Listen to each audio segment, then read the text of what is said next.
अभी सब्सक्राइब करें हमारे चैनल माँ दुर्गा म्यूजिक को और साथ में बेल आइकन जरूर दबाएं ताकि ऑल नोटिफिकेशन आप पसीना छोड़ाई दे तो हाथ में सुइया धराई दे तो हाथ में सुइया धराई दे तो ई गरमी में बिहान करी है गे छौरी नहीं तो पसीना छोड़ाई दे तो ई गरमी में बिहान करी है गे छौरी नहीं तो पसीना छोड़ाई दे तो ये पसीना छोड़ाई दे तो हंसाई तो पसीना छोड़ाई दे तो झूठ चले नहीं दे तो गे छौरी हाथ में सुइया धराई दे तो ई गरमी में बिहान करी है गे छौरी नहीं तो पसीना छोड़ाई दे तो डीजे सुमित सतीश पसीना छोड़ाई दे तो हाथ में सुइया धराई दे तो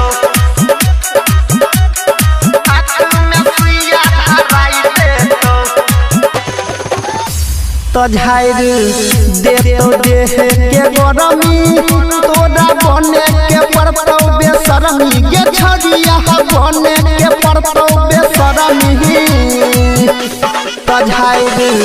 दे तो देह के गरमी तोरा बने के पड़तौ बेशरमी गे छड़िया बने के पड़तौ बेशरमी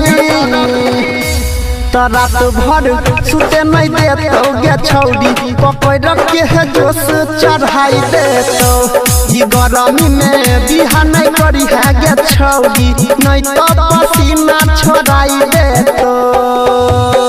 डीजे सुमित सतीश डीजे सुमित सतीश पसीना छोड़ाई दे तो हाथ में सुइया धराई दे तो हाथ में सुइया धराई दे तो चले देतो नहीं एको बहाना जब बन जाई भी वो कर जाना गे छड़िया बन जाई भी वो कर जाना तो चले देतो नहीं एको बहाना जब बन जाई भी वो कर जाना गे छड़िया बन जाई भी वो कर जाना तयमर आयुष्य नील कहै छौ पूरा पाठ पढ़ाई दे तो ई गरमी में बिहान करी है गे छौरी नहीं तो पसीना छोड़ाई दे तो।